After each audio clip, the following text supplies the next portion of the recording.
The lights of Wembley Stadium blazed like 1,000 suns, slicing through the London night as 65,000 voices roared in unison. It was July 1988, and Michael Jackson stood at the height of his power, the undisputed king of pop, commanding the stage with a presence that felt almost supernatural. Every move, every breath, every beat of his music sent shockwaves rippling through the sea of fans packed shoulder to shoulder, their eyes locked on the man in the glittering jacket, the man whose art seemed untouchable. And yet, on this night, at the very peak of spectacle, everything came to a sudden, unimaginable stop. Before we continue, don't forget to subscribe and turn on the notification bell, so you never miss another untold story. What happened that night at Wembley is more than just a story about a concert. It is a story about humanity, about compassion, about what happens when the world's biggest star steps off the pedestal of fame and listens to the cry of a desperate mother. It is a story that would leave 65,000 fans in tears and cement Michael Jackson's legacy not just as a performer, but as a man who understood the fragile heartbeat of a child's wish. This is the incredible true story of Emma Rodriguez, a 9-year-old girl dying from brain cancer, and the night Michael Jackson changed her life, and his own, forever. The show had been rolling with unstoppable force, each song building into the next with military precision.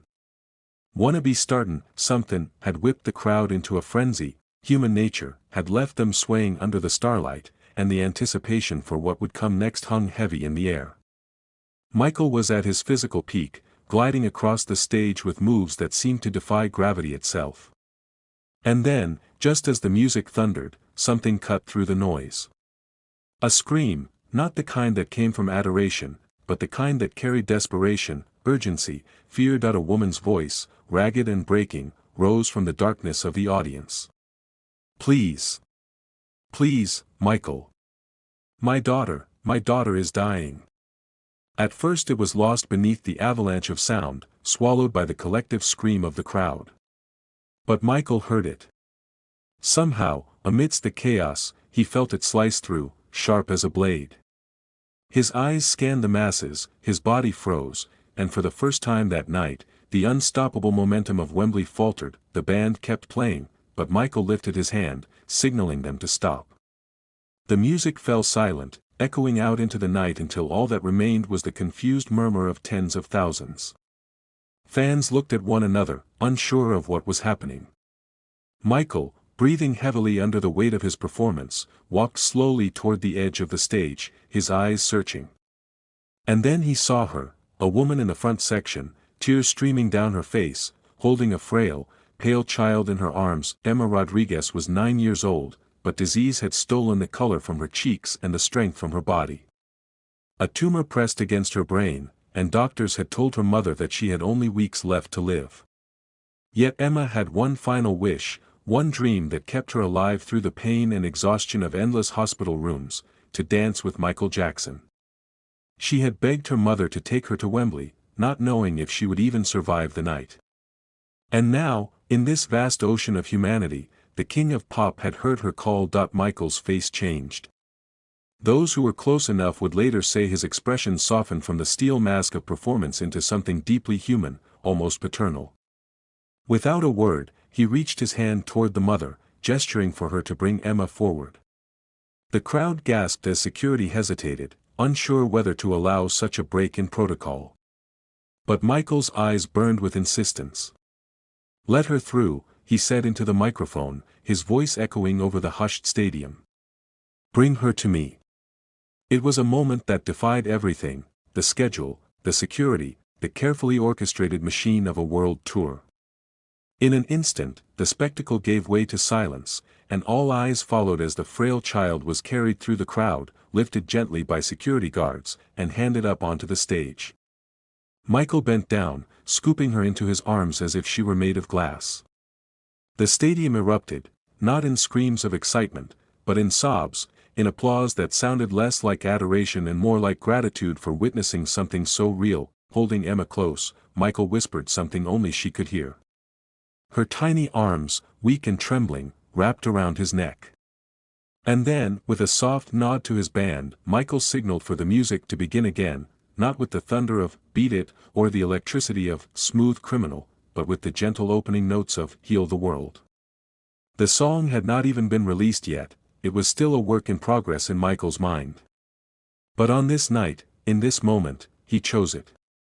The melody drifted across Wembley like a prayer, and as the crowd realized what they were hearing, a hush fell over 65,000 souls.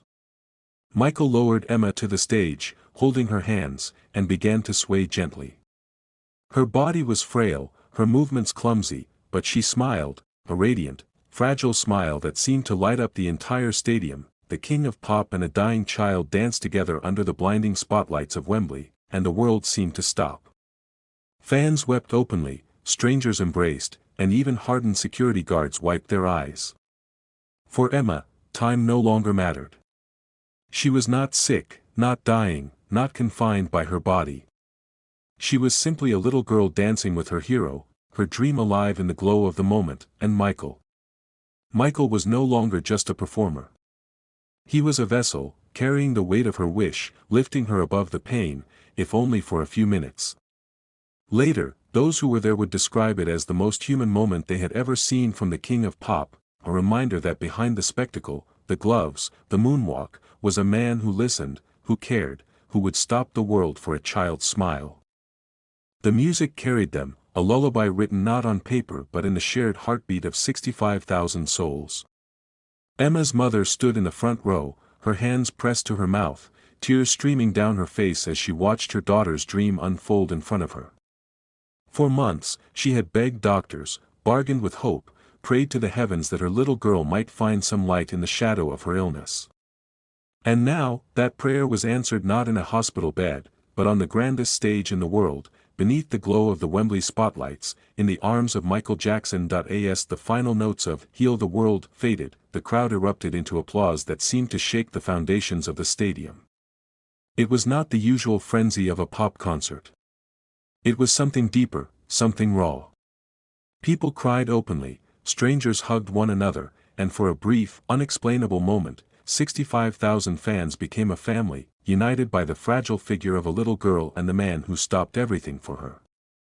Michael gently lifted Emma back into his arms, cradling her as though she were his own child. Into the microphone, his voice trembled with emotion as he spoke. "This," he said, looking out across the sea of faces, "this is why I sing. This is why I dance. For love. For children. For the innocence we must protect. Tonight is for Emma." The audience erupted again, chanting her name, chanting his, their voices lifting into the night like a prayer. Emma, her head resting on Michael's shoulder, whispered something into his ear. He nodded, kissed her forehead, and then, with a gentleness that stunned everyone, he carried her off the stage himself. The concert was paused. The king of pop had stopped Wembley for a little girl, and no one, not a single person, complained. Instead, they waited, in reverent silence, for what would happen next. Backstage, Michael sat with Emma and her mother. Away from the blinding lights, he became something smaller, something quieter, a man stripped of performance, sitting cross-legged on the floor, holding the tiny hands of a dying child. Emma's mother, overwhelmed and trembling, tried to thank him, but Michael shook his head. "No," he whispered. "Don't thank me. Thank her. She is the star tonight." For nearly 20 minutes, the concert halted while Michael spoke softly with Emma, drawing her out of her pain, making her laugh, making her feel alive.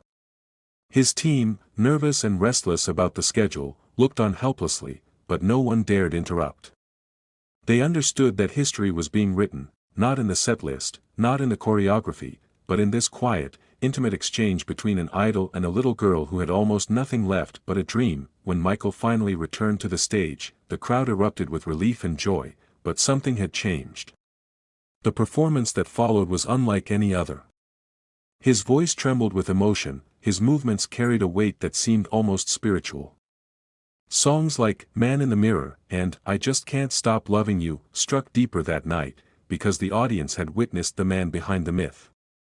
He had shown them that fame, power, and artistry meant nothing without love. Emma remained backstage, her tiny body wrapped in a blanket provided by Michael's team, her eyes sparkling as she watched the monitors. For her, the pain had melted away, replaced by a joy that no medication could provide. Later, she would tell her mother that she felt like she was flying, like the music itself had lifted her above the sickness. "He made me feel like I wasn't sick anymore," she whispered. And her mother, holding her close, believed her. Word of the incident spread quickly, carried not by newspapers at first, but by the mouths of 65,000 witnesses who would never forget what they had seen. Fans described it as the most emotional concert of their lives, a night when the king of pop showed that his greatest gift was not his voice, not his dancing, not even his music, but his heart. Behind the scenes, Michael could not stop thinking about Emma. The following morning, while his team prepared for another show, he made arrangements for Emma and her mother to join him again, not at the stadium, but at his hotel. He wanted to give her more than just a moment on stage. He wanted to give her joy for however many days she had left. When Emma arrived, her eyes wide with wonder at the luxurious suite, Michael greeted her with balloons, toys, and a cake decorated with her name. "You are my special guest," he told her. "And today, you are the princess." For hours, he played with her, told her stories, even showed her a few secret dance steps that he hadn't yet revealed to the world. He gave her gifts, not of diamonds or gold, but of time, laughter, and presence. He knelt down to her level, listened when she spoke, and made her feel that she mattered. For a little girl whose world had been reduced to hospitals and medicine, it was nothing short of magic. Michael's staff, hardened by the routines of touring, found themselves moved to tears as they watched him devote himself completely to this child. He refused press coverage, refused to let cameras in, because to him this was not a publicity stunt. It was personal. "The world doesn't need to see this," he told his manager. "This is for her." But word leaked anyway, whispered among fans and insiders, until eventually the story reached the public.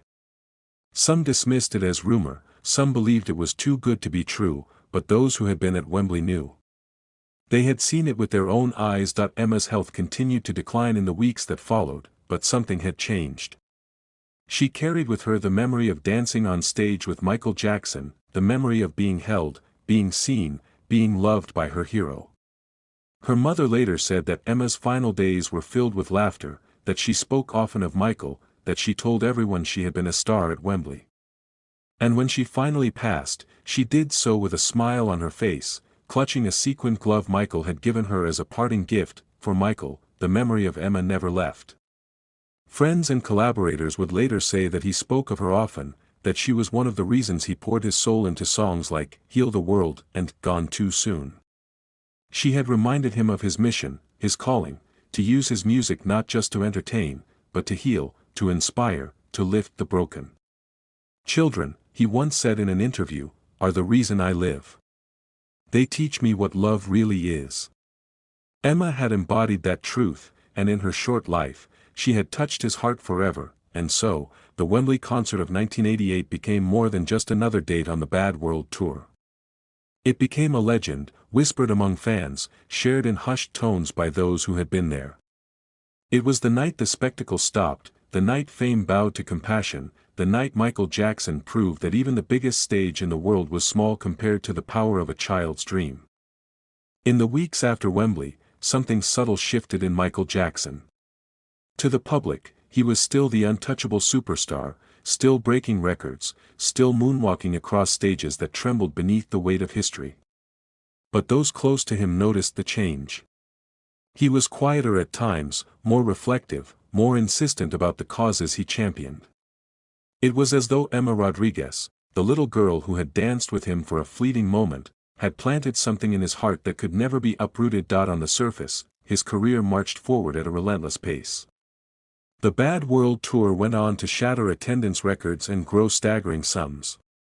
Each night, Michael electrified audiences with his perfectionism, his artistry, his obsession with delivering a performance that felt larger than life. But behind the curtain, when the lights dimmed and the screaming faded, Emma's face haunted him. Her smile, fragile yet radiant, became a symbol of why he pushed himself to exhaustion. Fame was a machine that consumed him, but children like Emma, reminded him of the deeper why. Friends recall that Michael often spoke of her in quiet moments, especially when he was working on humanitarian projects. He would tell them about the night he stopped Wembley, about the hush that fell over 65,000 people, about how he had seen something purer than applause in their tears. "That's when I knew," he once said. "Music is not about me. It's about them. It's about giving something that heals." It was no coincidence that in the years following Emma's death, Michael doubled down on his humanitarian efforts. He founded the Heal the World Foundation in 1992, a charity dedicated to improving the lives of children around the globe.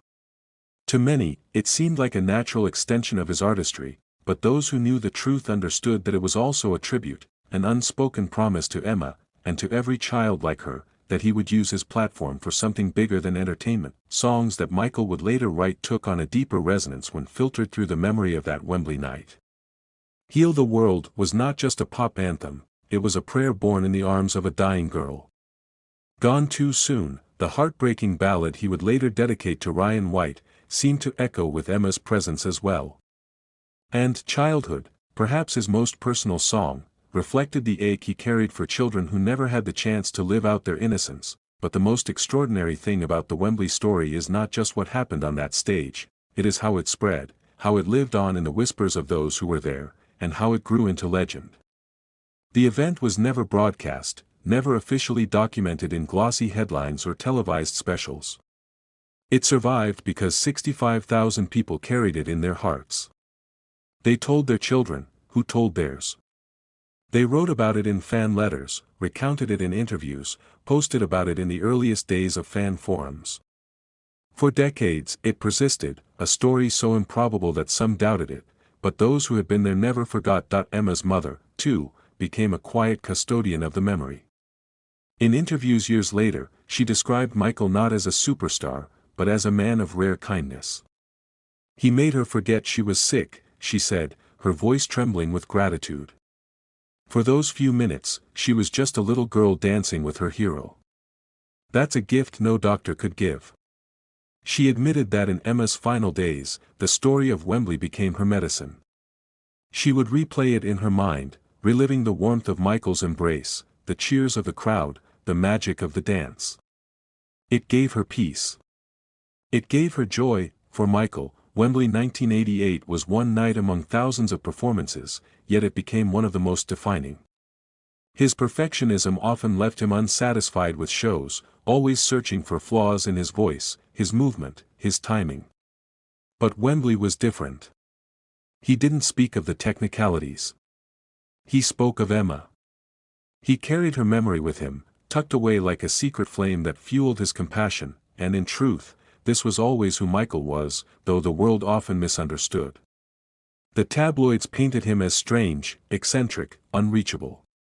But behind closed doors, he spent countless hours visiting children's hospitals, donating anonymously, sitting at the bedsides of kids who might not live to see another day. He gave away millions not for recognition but because he genuinely believed it was his duty. Emma was not an anomaly, she was a symbol of what Michael did again and again, often without cameras, often without thanks, yet the Wembley story remains unique, because it was public. It happened in front of tens of thousands, in the middle of the biggest concert tour of its time, when the machinery of fame should have made such a disruption impossible. But Michael made it happen anyway. He risked confusion, risked criticism, risked breaking the spell of his carefully crafted performance, because at that moment, one child mattered more than an empire. What makes this story so powerful, even decades later, is not simply that Michael stopped a concert. It's that he reminded us of something the world so often forgets, that behind the noise, behind the spectacle, behind the relentless chase for success, the only thing that truly matters is love. That night, Wembley became a cathedral, and Michael Jackson its preacher, not of fame, not of glory, but of compassion. There is a haunting beauty in knowing that Emma is gone, yet her story remains alive through him.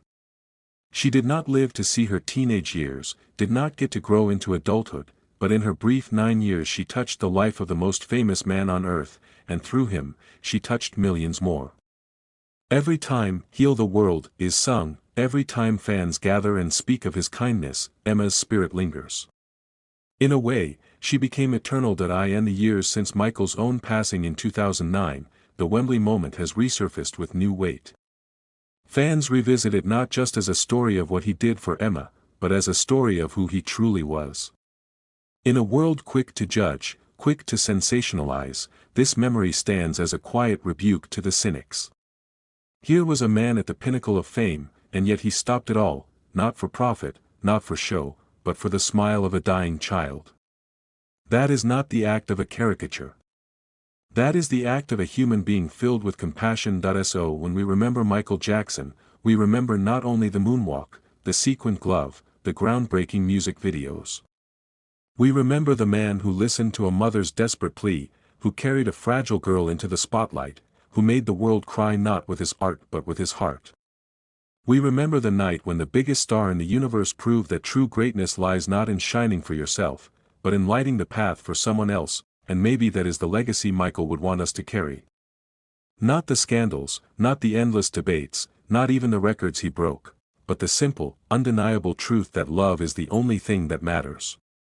That when you strip away the noise, the only measure of a life is the kindness it leaves behind. On that July night in 1988, in the heart of Wembley Stadium, Michael Jackson taught us that lesson.